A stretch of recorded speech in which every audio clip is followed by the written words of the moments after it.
Salam sejahtera kepada penonton semua. Terima kasih kerana memilih untuk menonton video bahagian 3 Pulau Perhentian ini, yang merupakan sambungan kepada video bahagian 2.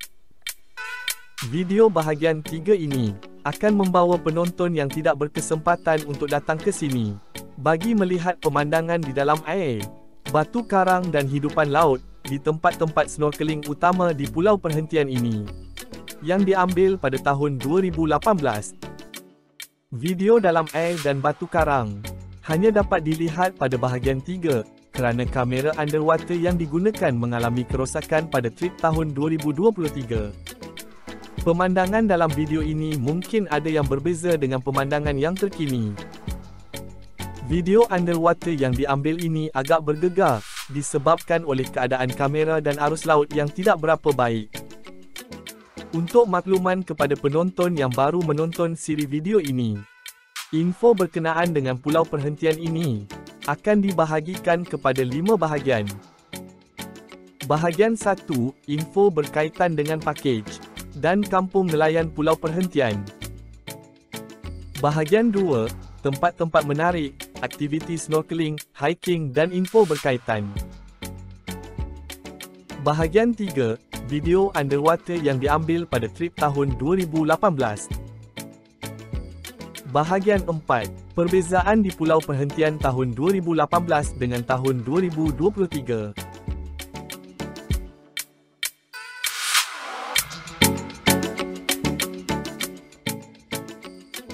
Bahagian 5, video trip tahun 2023 sahaja tanpa sebarang info.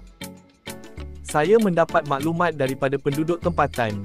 Masa yang terbaik untuk snorkeling adalah pada jam 10 hingga pukul 3 petang. Apabila matahari berada hampir di atas kepala. Kerana pada waktu ini anda akan dapat melihat kesan cahaya yang sangat cantik. Waktu petang pula kurang sesuai. Kerana cahaya matahari tidak berapa terang. Dan dasar laut akan kelihatan agak gelap. Anda boleh melihat sendiri perbezaannya di dalam video saya ini, yang diambil pada waktu tengah hari dan waktu petang. Tempat utama yang biasa dilawati adalah Marine Park yang terletak di Pulau Perhentian Besar. Di sini terdapat kawasan snorkeling yang ditandakan dengan tali berpelampung, dan terdapat juga beberapa platform terapung untuk berehat. Pengunjung hanya dibenarkan untuk snorkeling di dalam kawasan ini, untuk mengelakkan daripada dilanggar oleh bot. Antara ikan yang boleh dilihat di sini adalah seperti Scissor-tail Sargen, Sargen Major, Yellow Spot Rabbitfish, Red-breasted Wrasse, Blue Spotted Spinefoot, ikan yang menyerupai ikan bawal, dan beberapa jenis lagi yang tidak dapat dikenal pasti. Ikan-ikan ini banyak terdapat di bawah jeti, dan kemungkinan besar anda akan dikelilingi oleh ikan-ikan ini semasa snorkeling di sini.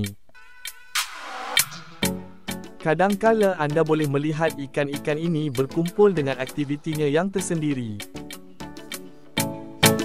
Terdapat banyak jenis batu karang di sini yang tidak dapat saya kenal pasti.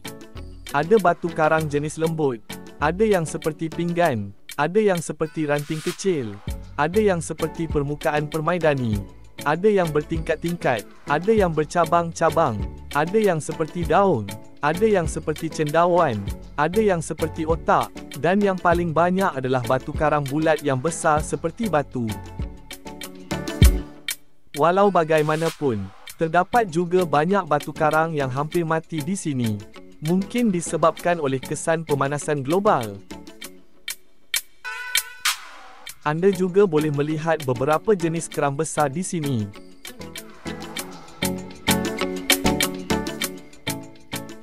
Destinasi snorkeling yang kedua adalah Pulau Rawa.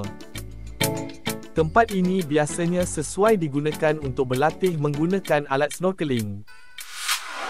Di sini tidak terdapat batu karang, tetapi menjadi tempat ikan, Scissor-tail Sargen, Sargen Major, Black Spot Sargen, dan bengal sargen untuk berkumpul, umpama menyambut kedatangan pengunjung. Seterusnya adalah Pulau Tukung Burung yang terletak berhampiran Pulau Rawa.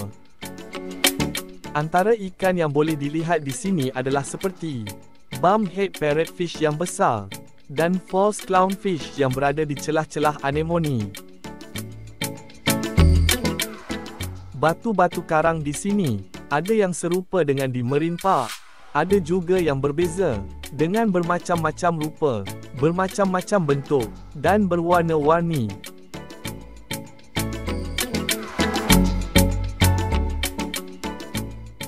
Anda juga boleh melihat timun laut di celah-celah batu karang di dasar pulau ini. Pulau Serenggih yang terletak bersebelahan dengan Pulau Tukung Burung merupakan destinasi snorkeling yang keempat. Pemandangan dasar laut di pulau ini umpama seperti sebuah taman batu karang. Antara ikan yang dapat dikenal pasti di sini adalah seperti ikan Scissortail Surgeon dan Red Belly Yellowtail Fusilia. Di sini terdapat batu karang berbentuk meja, ada yang bersaiz sebesar kereta, dan berbagai jenis lagi yang bermacam-macam rupa. Destinasi terakhir adalah di Turtle Point. Di sini anda boleh melihat penyu jika bernasib baik. Anda boleh menyelam ke dasar. Kepada yang berkemahiran untuk free diving,